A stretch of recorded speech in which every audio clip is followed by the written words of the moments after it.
Hi, I'm Sarah. And I'm Ewan. And this is Popcorn and Cumin. So pop that corn and get ready to talk about all things film, theater, and other.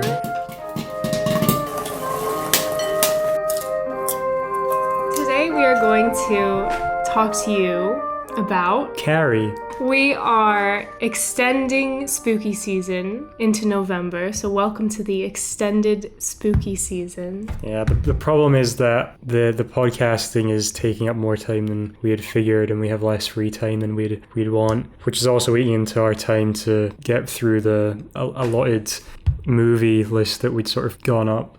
We watched a Psych episode that wasn't originally on the list. Yes, we are big fans. This is something me and Ewan bonded over many years ago when we first sort of got together, which is the TV show Psych. Myself and Sarah, if not for the TV show Psych, might have never gotten together because Sarah went to university at the University of Santa Barbara. University of California. Okay.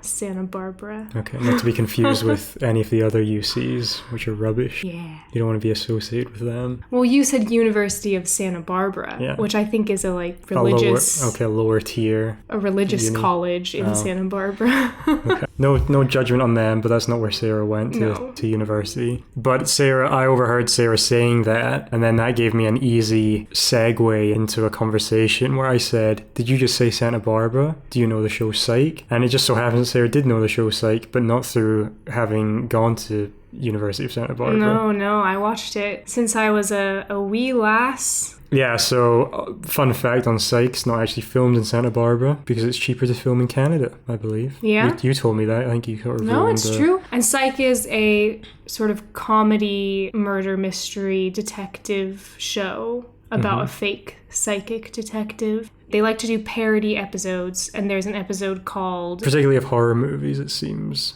Or horror-themed sort of parodies, because Psych is inherently very lighthearted. So they did a spoof-ish thing of Friday the 13th, and they called it Tuesday the 17th. You said that very non-confidently. Friday the 13th? It was like you had less and less confidence. At first I thought it was Cabin in the Woods because it's like a cabin in the woods. Yeah. But, because the episode is called Tuesday the 17th, which is always the Tuesday that comes after Friday the 13th. It's very clever. So we just had a Friday the 13th. Yeah, and we almost watched Friday the 13th on Friday the 13th, and then we decided not to do that. But instead, Tuesday the 17th came around, and we just so happened to think, it's Tuesday the 17th. We should watch Tuesday the 17th, the Psych episode, again. I think we watched it, at least 3 times now together. And you'd probably already seen it quite a few times, I'd imagine. I find it really scary. Yeah. Or at least I did when I was younger, and some of that has just etched its way into my heart. So now whenever I see it, Yeah, I found it particularly scary when Gus throws a pool noodle at the killer. That's quite funny. Okay, we're moving on from Psych. Today we're actually going to talk about the Stephen King novel turned movie, Carrie, from 1976, not the remake from, I think, about 10 years ago, which is apparently awful. Although we haven't watched to verify that. I think that has Chloe Grace Moretz in it, playing Carrie. So we just watched Carrie yesterday, so it's fresh in the brains. Yeah. I have read the book, I think, probably about 3 months ago for the first time. Really quite enjoyed it. I think that might have been the first even... Oh, no, it's the first... I read 1922, which is like a Stephen King novella. That's the only other King I've read, and quite enjoyed that. But I liked Carrie more. I've only read one Stephen King book, and it was his memoir / instructions on writing. It's called On Writing, and he talks a lot about his books in it, which I have not read, but would like to. But he did talk a bit about Carrie in it, which actually, sort of what he said made me feel less inclined to read the book. So Stephen King is from a small town in Maine, which is where Carrie takes place, not literally in Stephen King's town, but I assume it was very influenced by his town. In his On Writing book, he talks about how Carrie was sort of an amalgamation of these poor, sad girls from his high school that everyone would make fun of, including him. And then he said all of them ended up dying at some point, but the way he said it was almost like in real life they passed away, and the way he said it was almost but like in a joking way. Making light of it. I don't know. It just left an ick taste. Yeah, it didn't sound, when you were telling me about it, particularly nice. Yeah. But, I mean, what can you expect from a horror writer, you know? They have to find that darkness from somewhere. Because I've read Carrie, I can sort of offer some book-to-movie insight, although I'm not like a die-hard fan, so I can't sort of systematically go through it and say, this is all different. However, there were sort of some differences to the movie from Are we starting with non-spoilers?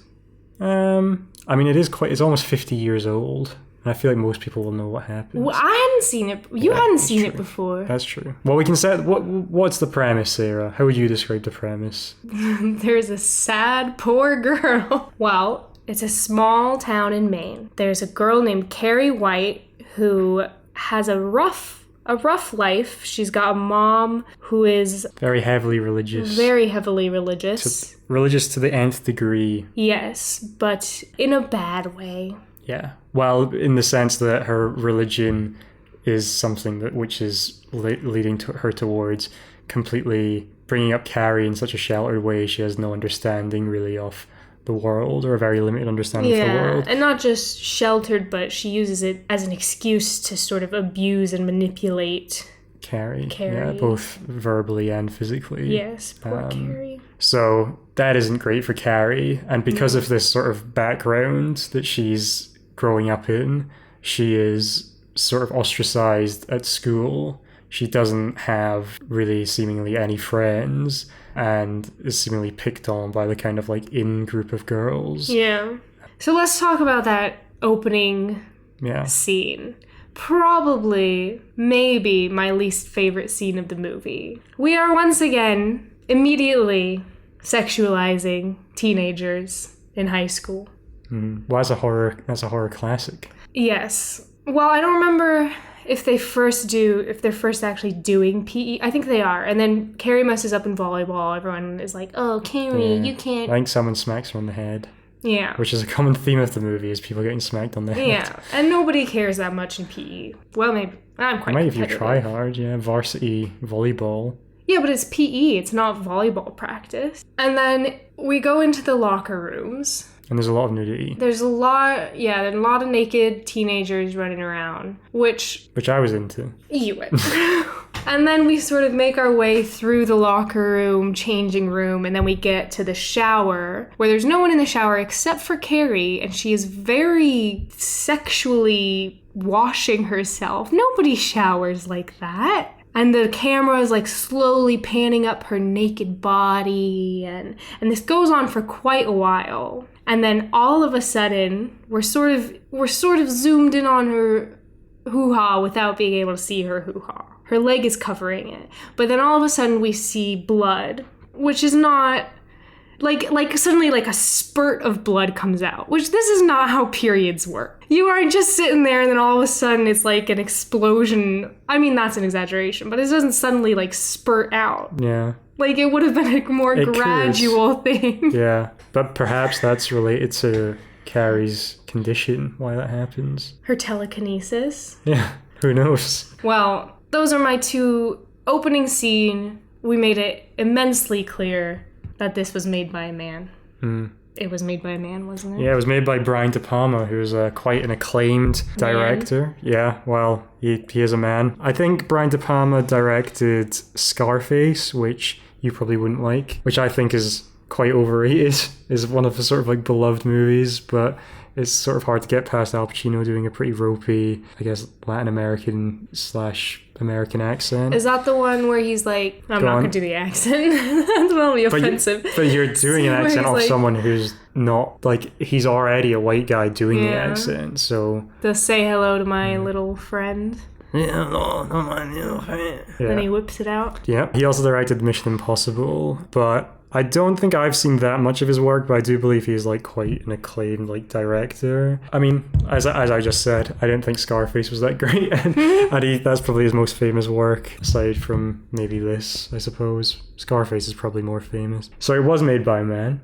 I could tell. Yeah. So Carrie is very confused due to her sort of sheltered upbringing. She doesn't really understand what's happening, and she sort of freaks out when she starts having That's an understatement. Yeah. I mean, understandably, you would be confused if you didn't know what was happening and you got your period for the first time. Which, of course, if she had proper sex education, then she would definitely know what was happening.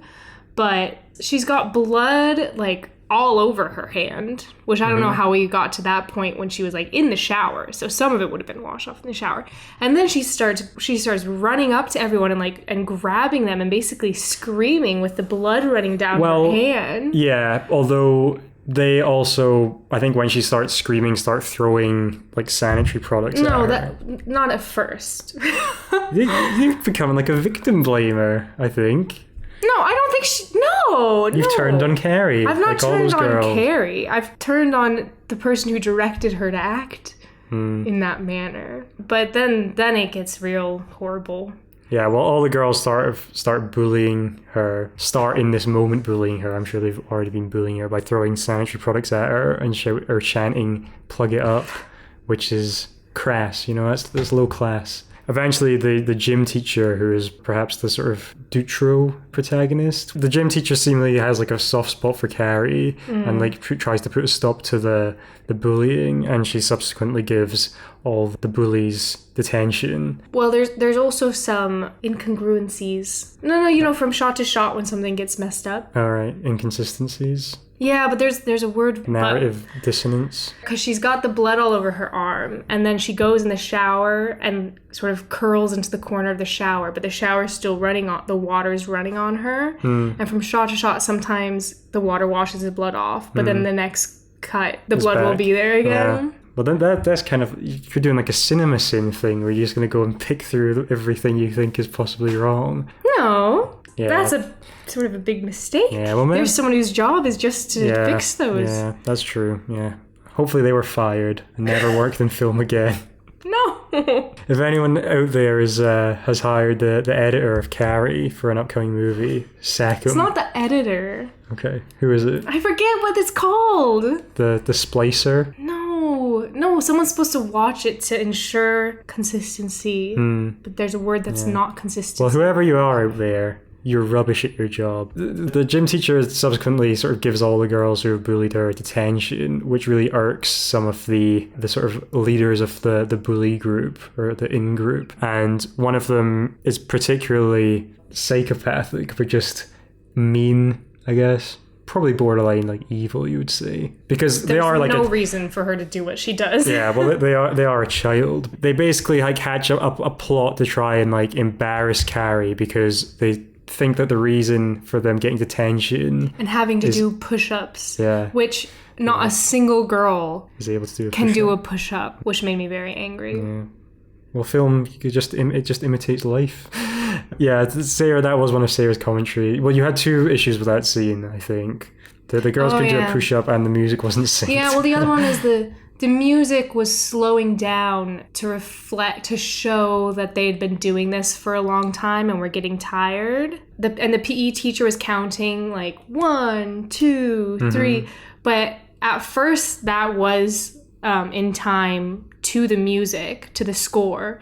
But then as the score slowed down, the counting didn't slow down as much. And then the beat of the music was off from her counting, which I did not really... I wish that they could have made that align better. Did it mess up your inner timekeeping?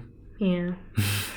At that point, one of the girls basically decides, I'm not going to do this detention, at which point the gym teacher says, well, you're not going to prom. No, first she slaps her. Oh, yeah. Well, this is another running theme of the movie, is a lot of women, particularly young women, getting slapped by people of, I guess, various positions of authority towards them. Yeah. Some in no position of authority, such as a boyfriend. and then also gym teachers, and then also abusive parents. Yeah. They're all slapping girls. In the book a lot? Because to be fair, that probably did happen a lot in Stephen King's shitty town. Yeah. I only really remember sort of physical abuse from the mum to Carrie. I don't really remember it because the way the book is written is in a sort of after the fact event where it's like written through newspaper clippings and people doing interviews. So it's basically like posited with, you'll get mini chapters of between 1 and 5 pages, which are like an account from this person's book. And then it'll say like from this book and this person's perspective on it, but they're writing it after the fact. Oh. So that's how the whole thing is? Yeah. So none of it is from Carrie's perspective. Spoiler alert. Spoiler incoming. I repeat, spoiler incoming. No, I don't think so. Unless Carrie has like a diary, but I don't think. How do you get this stuff with her and her mom then? Because aren't they both dead? Now I'm thinking maybe you do get some stuff from Carrie's perspective. Well, there's your big spoiler. You've just spoiled the whole thing. Oh no! Okay, so spoilers are happening. I think we've done enough time like setting up the premise. So maybe I'll edit in me saying spoilers are about to happen. Or you can just go, and now they're both, and then nothing happens. Yeah. It can be like a popcorn popping noise. So that is a difference from the book in the sense that the book's narrative, I think it's somewhat told in a chronological manner, but because it's most of the time the accounts are being written as what had happened at this time after the fact, people will make reference to like, had this happened, etc. So you kind of know that something's like building up like the whole time, and you can kind of get a sense that something bad is going to happen. Yeah. There's also like accounts from, as Sarah had said, as one of the, this is part of the premise, is Carrie does have telekinetic powers, which is, I guess, sort of is a sort of supernatural twist in a sense. What does that mean? What's telekinesis? You can move things with your mind, I believe, which is different from telepathy, which just means you can read other people's thoughts, I think. Or maybe you can control other people with your brain as well. I don't know. I think you just know what other people are Professor thinking. X in X-Men, I think, is a telepath, and he can somewhat control other people's thoughts, I think. And he can definitely read minds. And I don't think he has telekinesis. Well, maybe there's variations. Jim from The Office has telekinesis. Oh yeah, when he moves the coat rack. Umbrella stand. Oh yeah, the umbrella stand. What is a coat rack? both. I don't think anyone really has umbrella stands. I feel like that's an old-fashioned... or they probably have them in the UK. You guys like to be old-fashioned. Scranton's like the northeast, isn't it, of America? It's probably like a lot of old sort of customs there. I don't know. Probably a very UK-influenced place. Doesn't she move it with an umbrella? Maybe that's what I'm thinking of. Okay, anyway. Your brain's condensed that. Yeah, so that's I guess one of the main differences in the book is that you get all these different accounts of people where, because this is a sort of a movie, that would be probably quite confusing if you're cutting all around the place all the time. So it's really told from Carrie's perspective. I mean, you get like a couple there's scenes that don't involve Carrie. Those normally involve, are panning to the bullies and when they're plotting to do something. And when they're failing to do push-ups. Yeah. Or they involve like the gym teacher doing her own like little investigation or something into like what's going on and the bullying and things. In the book, there's a character of Sue Snell, which she is quite different, I would say, in the movie, because in the movie she is in it and she's one of the girls who gets detention, and she is the girlfriend of Pippin, who... What's his name really? Something Cat, I think his name is. William Cat. Billy Cat. Can you explain why? So we watched a filmed version of the musical Pippin with the original cast from like the 1980s, and the guy who plays Pippin in the original Broadway cast is also in Carrie, playing this sort of romantic interest of Carrie and of Sue Snell. Yeah, and Ewan said, you know who that guy looks like? He looks like Pippin, thinking that there is no way that it actually was Pippin. Mm-hmm. But then you looked it up, and he was Pippin. And it was. Because Pippin has very blondie, white, curly hair. Yeah, it's mainly the hair that... Yeah, this guy also had very curly, white, curly hair. Hadn't had a haircut since Pippin. 5 years. Yeah.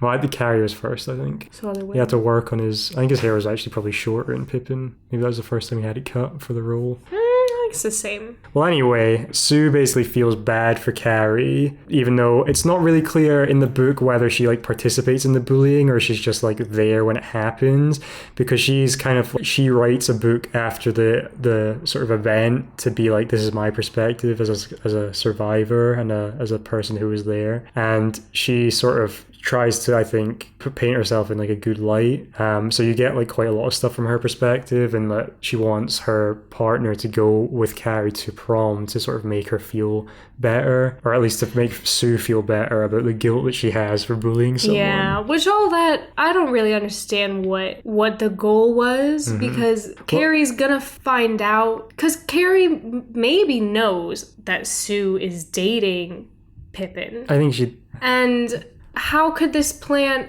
possible? I don't understand what the end goal is here, because Carrie's gonna find out that Sue asked him to go with her, or it obviously couldn't. What is Sue's plan? She doesn't want it to end up romantically working between him and Carrie. But I'm not sure if that's something that's necessarily concealed from her in the book anyway. In the movie, it's less clear, because that is it sort of seems like in the movie they do it as if the whole time you're not meant to know whether Sue is, because you don't get her like monologuing thoughts and stuff. Whether she's in whether she's prank. like, whether she's trying to sort of like make Carrie look foolish or not. You eventually find out she does it, and in the book you know that she's not. In the book she lets her partner go to prom with Carrie, and then is sort of pacing around her living room all night thinking like, I know something bad's gonna happen, yeah. Whereas in the movie she just goes to the prom despite not having like a date or whatever, and then is just like sneaking around doing a very slow investigation, which ultimately accomplishes nothing. Yeah.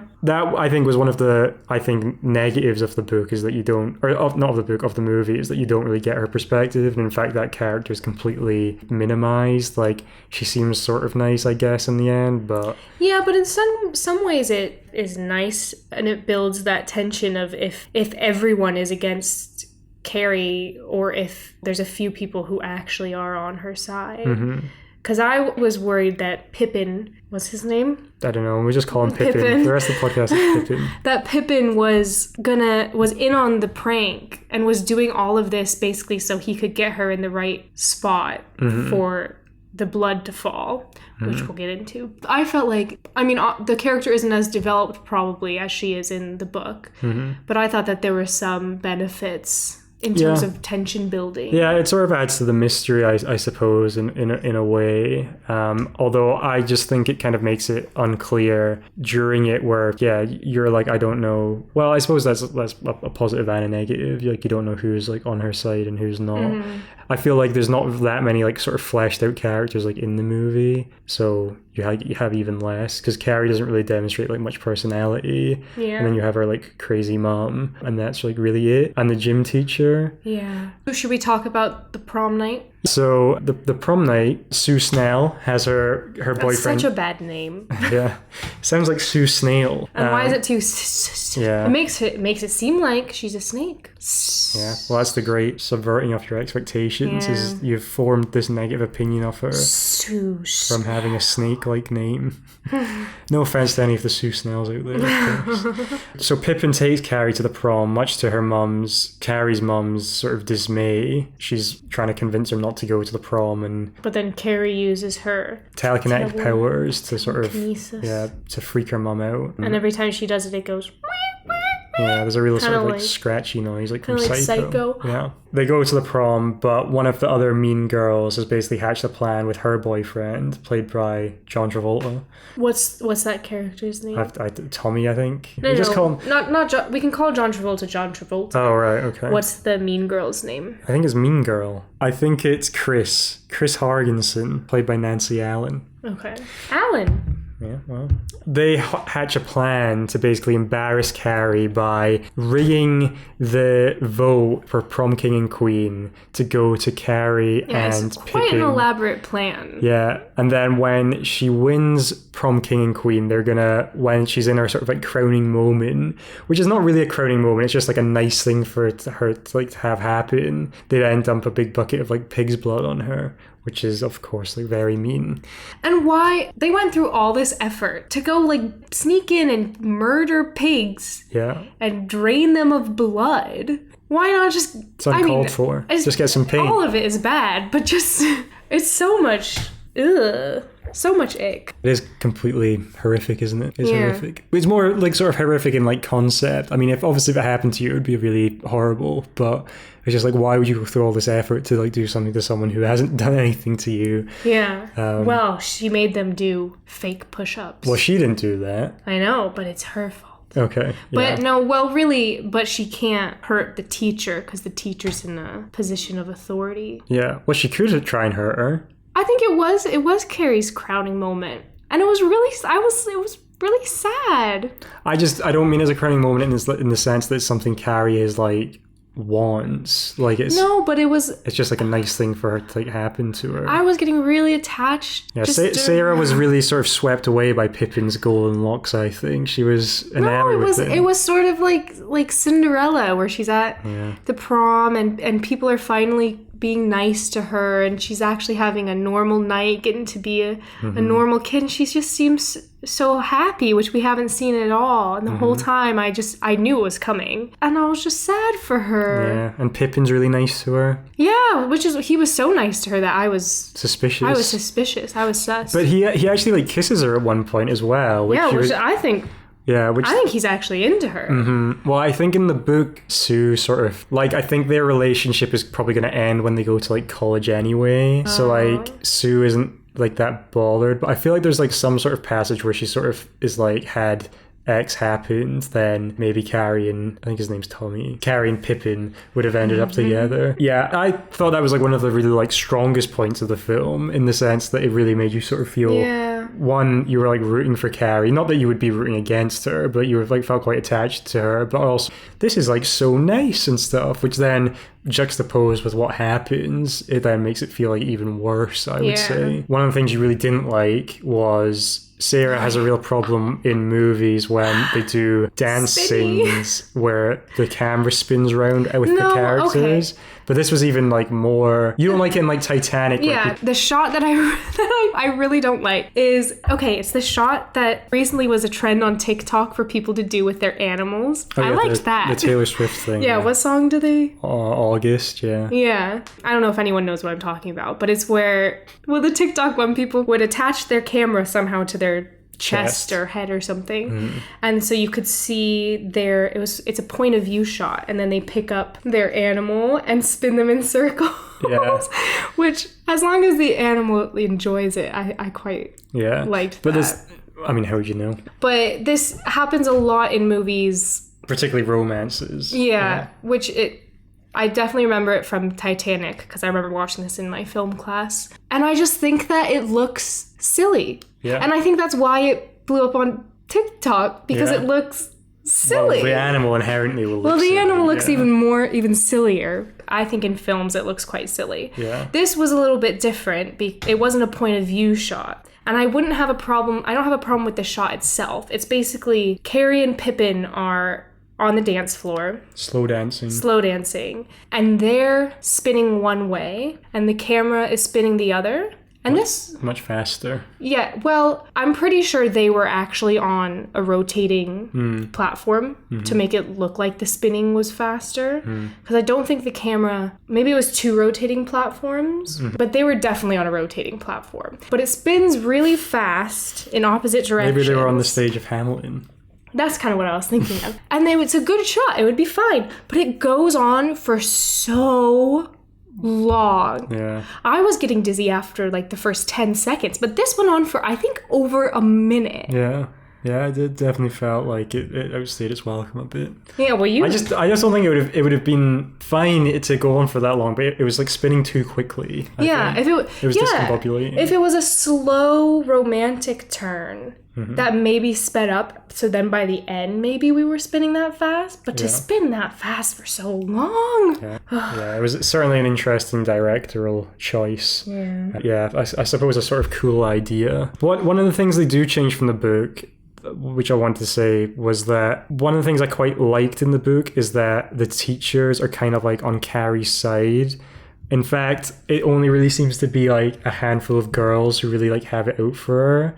And I think they somewhat show this in the movie where like people seem like genuinely happy for her when she wins the prom king and queen and stuff. But in the book, basically when the gym teacher says that the the like head bully girl can't go to prom, her dad is a lawyer and he like comes in and basically like threatens the school by saying like, I'm gonna do like X and Y if you don't let her go to the school. And the principal basically like really sticks up for Carrie and is like, you can like try that, but we've got like the state's lawyers and stuff, and you're not gonna like sue us if you want, but your daughter's not gonna go to prom, and we'll like ensure she doesn't get into uni or something as well. Nice. But in the movie, they have this scene where the principal is speaking to Carrie and then calls her Cassie twice, which I kind of get because they're trying to tell a more condensed story, and it kind of helps show it the crescendo, like Carrie is thinking of the principal like not telling her name or not remembering her name and stuff. Yeah. But I kind of liked it just as in the sense that it sort of shows how sort of severe bullying can be and how bad it can be for people, even if the teachers might have like an interest in protecting her and like are doing maybe not like the best job they can possibly do, but they're certainly trying to help. And it's still like not enough, or like bad things can like still happen. Which I kind of like that aspect in the book, instead of in the film, it kind of is more like, well, everyone is like out for Carrie. Everyone either dislikes Carrie or is indifferent to her. I think maybe the point of that scene and that change was just to show for the first time her telekinetic powers, because that's the first time we see her use them. Yeah. So it's the first time she gets kind of angry and then something... I don't remember what happened. The light bulb breaks or something happens. I think that's right, yeah. I agree with you that would have been good. It just seems like a kind of like obvious thing to do is you make like the principal's like an idiot and he can't remember the person's name and he's like... Oh no, because in my book the principal's kind of an idiot. No, I mean that's like that's fine. I mean you have like Seymour Skinner in The Simpsons. I mean I think that's like a perfectly fine... In Scream, this principal played by...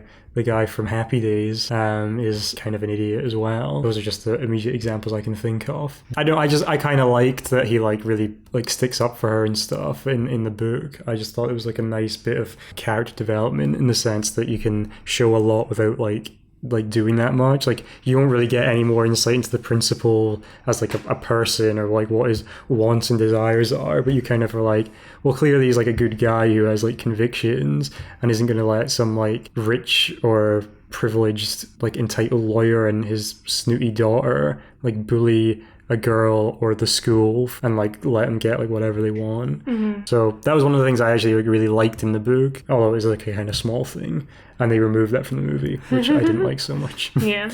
Okay, so anyway, we're at the prom.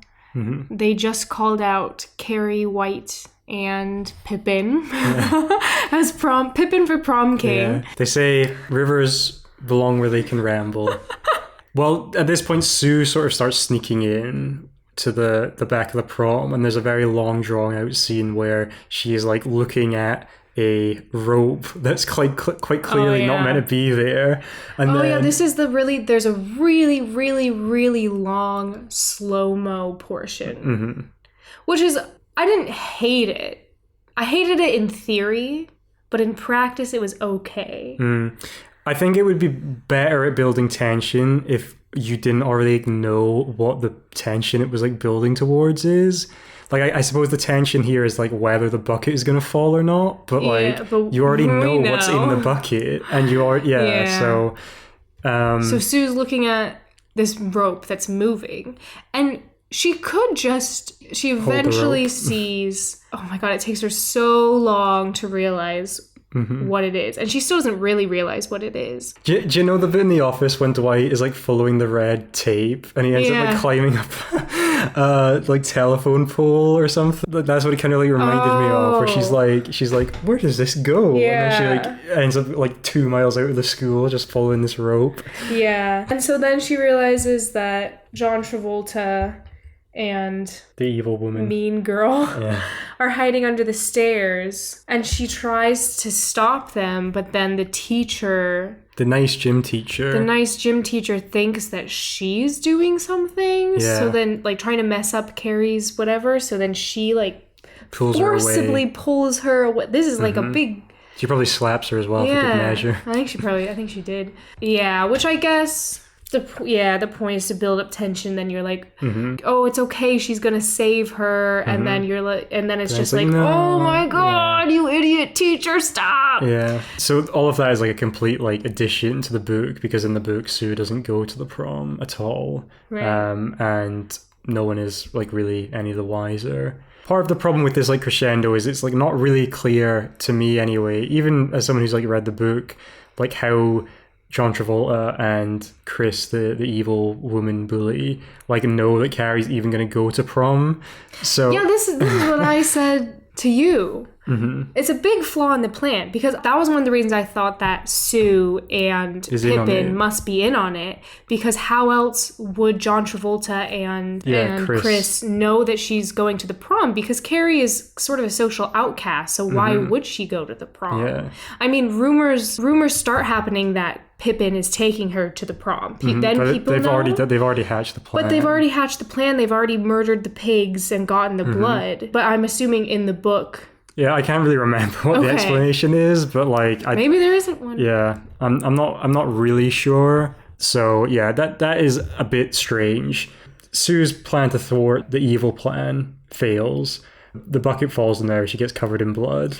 Yeah, but the way that it falls, she doesn't actually get totally covered in blood. And then it cuts back and she's totally covered. But then later she's totally covered in blood. Yeah, maybe they didn't want to make her do like that take multiple times. Again? Yeah. In case the bucket We've only got so many pigs. Yeah. And then the bucket falls and hits Pippin in the head. And people don't try and help him. He gets knocked out, but people are laughing. Yeah, so this I think is what happens in the book, which is a little bit strange, because I guess I can't imagine, maybe it's just because I'm like too good a person, but like if I saw something like that happen to someone, particularly if it was someone who was like not nice as guy. But I mean the blood falling. Popular? Yeah. Because I think they start laughing before the bucket falls, because he's like confused. The bucket doesn't immediately fall and like hit him in the head. It's like a little second like afterward. Yeah. And Carrie has this sort of like, you go like right into her like point of view, and she's like looking around and seeing like the principal laughing, and then she hears him saying Cassie, and then she sees like the bullies, and then she sees what do they keep like a phrase keeps repeating. Is it the plug it up thing again? No, it was something like they'll only laugh at you or something. Oh yeah, that's something the mom says. And it kind of reminded me of in A Christmas Story, when the little boy keeps hearing his mom go, "You'll shoot your eye out, you'll shoot your eye out." It reminded me a lot of that. Well, maybe we can do that for a Christmas podcast, and then we'll go, what does this remind us of? Carrie. The teacher starts laughing. The gym teacher, who has been like really pro on Carrie's side. She doesn't start. Yeah, she does. No way. Which I don't think happens in the book. At least you don't know about it. I don't think she does start. She does. Well, at least Carrie like imagines it. I'm like almost 100%, because I thought it was really weird when I saw it. I remember seeing her face, and she does this big like sad, disappointed look. Well, maybe I've just completely imagined it, but I'm pretty sure she starts laughing. Oh. Yeah. Carrie's imagination? Yeah, well, I thought maybe Carrie had like imagined it because of all the other like negative stimuli she's getting at that moment, because it seems like completely like out of character for the really nice gym teacher to start laughing at that happening to her. Who was really worried that people were gonna like fuck with Carrie at the prom. Yeah. And then I also was a little bit confused, because I thought that both the gym teacher and Sue had left the room. She kind of wrestled her out of the... I thought she went with her to wrestle her out of the room. No, like Sue's like banging on the door trying to get back in at that moment. So that's after Carrie... Yeah, but she doesn't realize what's like happening inside. Locks the doors. Yeah. So once the laughing sort of crescendo happens, Carrie then sort of locks everyone inside, and through a lot of telekinetic witchcraft manages to knock people out with various things. She starts short circuit. Oh, she turns the sprinklers on. Yeah, no, the first thing she does is just the hose. Yeah. She makes the hose move and start spraying people. And I get that I mean, that would be scary, if something, but like people were acting like this was like killing them. It's like a very high pressure hose. It must be hitting them like they're literally being shot, because they're getting like,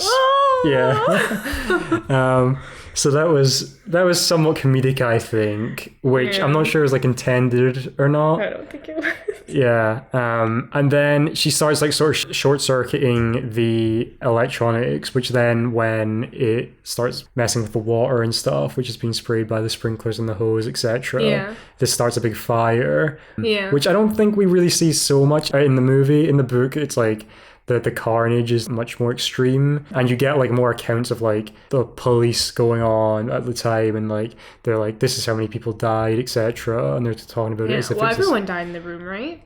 Yeah, well, you'd imagine so, because they get locked in a gym hall with a big fire, and presumably Sweet Pippin dies as well because he's been knocked out. Yeah, well, it wasn't clear. It almost seemed like the bucket had killed him. And people were laughing and stuff. So that part was weird, where he gets hit in the head with the bucket, and then people are laughing at his unconscious, maybe dead body. Well, I don't think they're laughing at him. But then when Carrie starts going apeshit, all of a sudden everyone really cares about Pippin's about Pippin, and like 6 people crowd around him and are trying to carry his body sort of out of harm's way. But I'm thinking, why didn't you care about this like 10 seconds ago? Yeah, it is like particularly bizarre because like you assume he is like, well, you know, he's like popular or whatever. So like as soon as he gets hurt, you think his like people who care about him, even if they like are happy to laugh at Carrie, go and try and help him immediately, but they don't. They just continue laughing. And you'd also think the fact that he likes Carrie would sort of count for something, you know, just in sort of like brain dead high school mentality. I don't know if he is, you know, popular or just neutral. I think he is. Like, they're making out as if he's like the like captain of the football team and stuff. So Pippin? Yeah. Really? Yeah. Okay. Or like he's like their star running back or something. Yeah, something like that. Has more the ball. I'm sure because Carrie has a newspaper clipping of him. Oh yeah. I think that's what it says. I think that was something like track though. Oh, okay. No, I don't know. Well, I mean, he goes out with like one of the popular girls, right? Although, well, is Sue popular, or is she just... I think so. Well, she seems to be in that like in crowd, I guess. I think she doesn't in the seem to book really be friends with the mean girl. Yeah, well, you don't really get much of her personality in the movie. So. Yeah. Okay, so anyway, the gym is burning. Everyone dies. Pretty much, yeah. Apart from John Travolta and Chris, which I was unhappy with. Yes, but you were like, they got away. Yeah. But did they? Well, they did get away from the burning school. Yeah. Carrie goes back to her house. She's still covered in blood. She goes in the bathtub to wash off, which I was so sure that her mom was going to kill her while she was in the bathtub. Because her mom is like, because she doesn't know where her mom is. Yeah, she's like, hiding. Yeah, she's like hiding behind the door, but for really no reason. Yeah, well, that's why I thought she was going to kill her. But I think that is her plan. But I think she's like working up the nerve to kill her. Right, okay, that makes sense, yeah. I think. Yeah, well, you would assume so, because otherwise it's like, why are you hiding behind the door? Because she doesn't even then try and like surprise her afterwards. She just sort of like, she grabs her, but not on a like, I need to like get a jump on you sort of way. After the bath, they have a sort of moment, but then it's all a ruse. And the mom stabs her literally in the back. Yeah.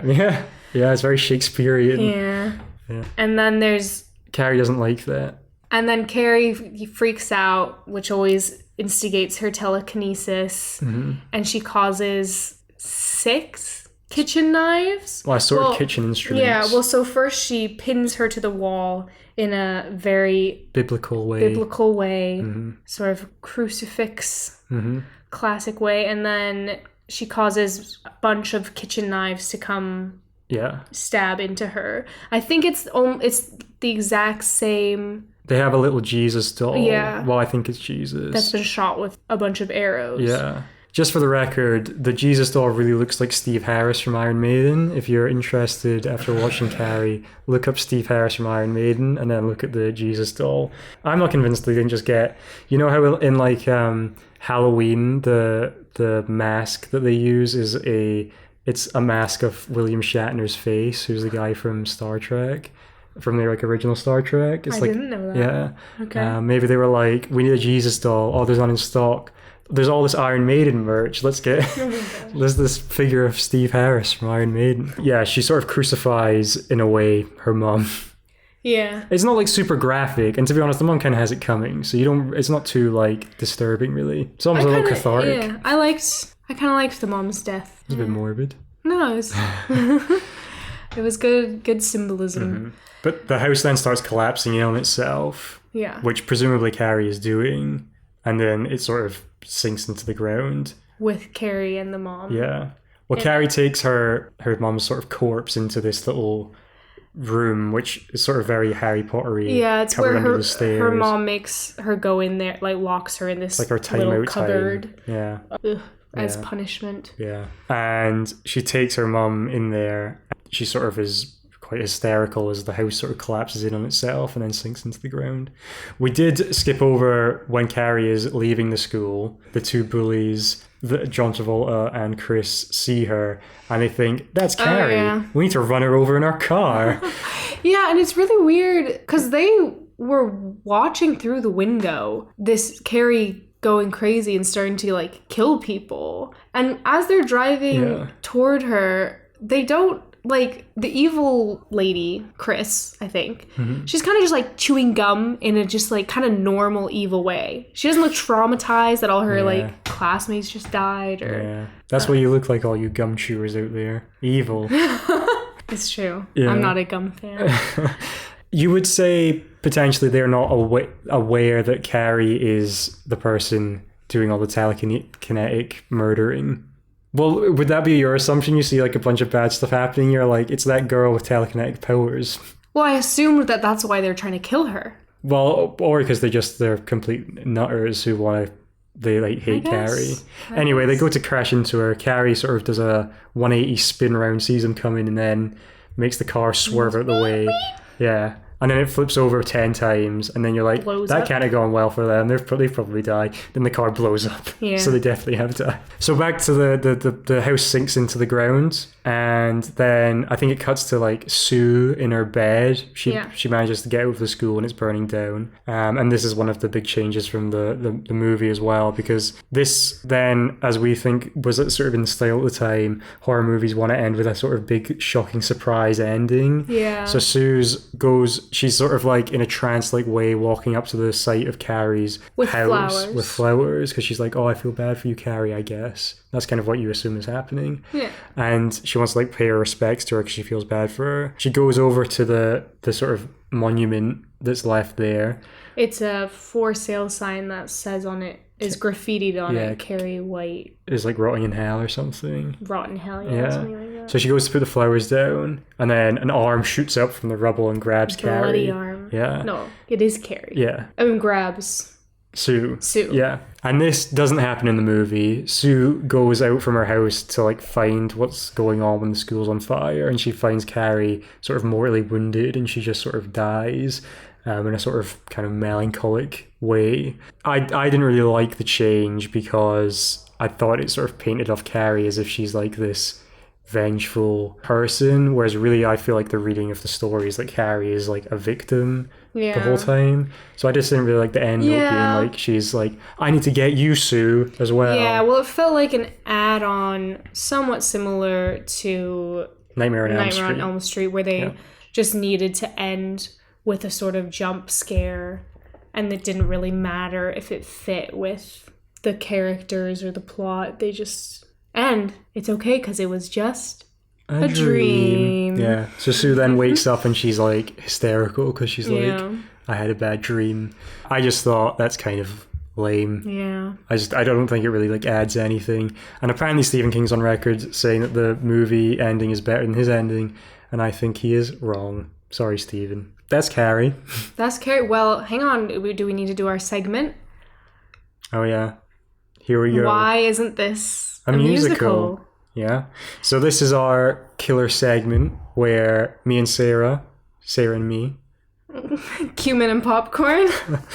You are a big musical fan, and I've sort of... So we have to say whether we think this film would be better as a musical. And if you think it would be better as a musical, you got to suggest some songs or something of how that musical might go. Mm-hmm. Now, this won't always happen, but I believe Carrie is a musical already. Is it? Yeah. But we haven't heard any of the songs from her. So I can only assume the musical is decent because someone's done it. Really? Okay. Yeah. Which I find kind of interesting because I feel like it would be kind of similar to like Dear Evan Hansen, where my problem, well, one of the problems I had when watching that is that it's kind of unbelievable that like a social outcast is just going to be like singing all the time, I think. I don't know why that like is just... That was one of the sort of like things that I had with Dear Evan Hansen, where I was like... Well, it's the sort of thing where where you can't say it. You can sing it. Sing it. Yeah. I mean, it's like how shy people, or not introverts, because introverts and shy people are not the same thing, but people who don't talk a lot, it doesn't mean that they're not thinking a lot. So that's what's good about a musical. Well, and just like in theater, you have, monologues where you can hear people's inner thoughts, because someone like Evan Hansen maybe can't find the words to say something out loud, but we still can get insights into their thoughts. Okay. So I haven't really given this much thought, to be honest. Do you think this would be better as a musical? Well, yeah, I think that there's sort of two ways you could do it. There's two schools of thought. There's two schools of thought. I think one would be, a sort of Heathers type thing where you turn it into more of a dark comedy. I think I just want a dark musical where it's kind of creepy songs, and then maybe when she gets mad, some like, I don't know, like rocker. Yeah, I just don't know if like the story, I think you could be sort of really transforming the like sort of spirit and tone of the story by making it a dark comedy. Yeah, but that's why I said I think it would be better not as a dark comedy, as just dark. Okay. Have we really seen any dark musicals? Well, there are horror musicals. I know the ones that we've seen have all been horror comedies. Yeah. Well, Strange Loop was sort of dark. Yeah, but that's dark in a very different way. And Les Mis is dark, in a way. Yeah, I think you can have creepy... Well, like, what could a song be? Well, we could have one where they're singing about pig's blood. Gotta get that blood. Gotta get that pig's blood. Something like that. Like in Only Murders. Oh. What's that called? Just a patter song? A patter Everything's song? a patter song? That wasn't what I was thinking. Oh, okay. Gotta get that blood. Gotta get that pig's blood. And then you could have like probably a pretty good like juxtaposition. This would probably be in the sort of more comedy sense, where like in Twisted, where they're like, "This is all your fault, Jafar." Yeah. Whereas like, this is all your fault, Carrie. Yeah. This is turning into more of a comedy. Yeah. But that I feel like that's just our comedic tendencies. We just always are towards comedy because we're such naturally funny people. Yeah. We just have those instincts. Like Chris is like, "I'm not doing these push-ups," and the gym teacher is like, "Well, you're not going to prom then," and then she's like, "This is your fault, Carrie." And then there could be a song called "This Is All." So it's your fault. Carrie White must pay for me not going to prom when it's not her fault at all. Yeah. I feel like she could have a really good villain song. We could have John Travolta's character do Stranded at the Drive-In from Greece again. Yeah, we didn't really talk about John Travolta. I mean, his character's there's not much to say about him, really, is there? It's just kind of like he's just Danny Zuko, but a bit darker. Yeah, he's more like Kaneki. We could do Grease, like all the songs from Grease, but just in Carrie, and they might have like a bit of a different like feel to them. Yeah. Okay, so I vote that yes. It would be better as a musical? Better, yeah. I think it could be a good musical. I don't know if it would be better. As a musical? Yeah. I think it could definitely work. I would be interested to see how the original Carrie musical turned out, to be honest. I mean, it came out, I think, 10 years or something after the book was written, and I've never seen it being performed anywhere, so I'm not sure if it's had the staying power. I'm just picturing like after the blood gets, and she's covered in blood and stuff. She has her like and boss there's just moment. like there starts being like strobes, and then like a and then she starts like rock song. I don't know. Yeah. I feel like it has potential. While like all the prom goers are being like brutally murdered around her, she's like throwing her arms out and they're going flying all over the place. Yeah. Someone's like carrying a hose around and spraying people in the audience. Oh, yeah. Well, that's a bit much. Oh, we didn't actually do our ratings for this one. What would your rating be out of 10? I would probably go like a sort of light, sort of 8. Which on the Ewan scale translates to a great. Because I thought it was like, there was a lot of like really sort of compelling things about it. And I think the story, like the subject matter, is that the correct way to say? The sort of source material, that's what I meant to say, is strong to begin with. So I really like the book. And I do think it is like a good adaptation. There's a couple of changes that I didn't really like, but I don't think they're like omissions in the sense. I think they just wanted to tell a somewhat different story. Yeah. Well, and it sounds like it has Stephen King's stamp, which isn't always easy to get. It's considered like one of the best. Oh, here we go. Ewan likes to probably a few times a week say that something is considered to be the best something. Yeah, or occasionally ever. I say something is considered to be the worst. Yeah. Yeah. Although those are probably more subjective to my own tastes. But yeah. So I've started keeping a list of all the things that are the best ever. Yeah. So let's hear what this one is. This is one of the best ever adaptations of Carrie. What? I think that's what... Out of the two? Well, I think maybe including the musical as well. Maybe it's got the musical beat. Carrie and her mum both nominated for Oscars, which is somewhat uncommon for horror movies to get any love from the Academy. So, I mean... Was The Shining? Maybe they just like Stephen King. I don't think so. Oh, really? I think The Shining was better. Yeah. No, Shining is better. I thought it was like pretty great. I don't think I liked it as much as the book, but I think it's like one of those where it's like you like the book because it has more room to breathe. Well, you never like the film as much as the book. No. You as in people. Yeah. We. That's a general sort of rule of thumb. Yeah. Very few things. Well, we could do a thing. Yeah, that could be our segment. Movie's better than the book. Yeah. So yeah, I would probably give it like an 8. I think it was pretty strong. What about you? I have to. What did I give other things? We've got Scissy Hands. I gave a 9. I'll give it a 7. Okay, nice. I feel like I don't know if I'm like too crazy about like making a point to like rate things because I feel like our discussion is the more important thing, you know. Well, it's good to say, you know, how much we liked it. I guess we could just do it like, would you recommend? Yeah. But then I feel like we would say yes to most things. That's maybe too binary. We might have arguments if you really like something and I'm like less crazy about it. Yeah. Or the other way around. All right. Well, that's Carrie. That's it. That's Carrie.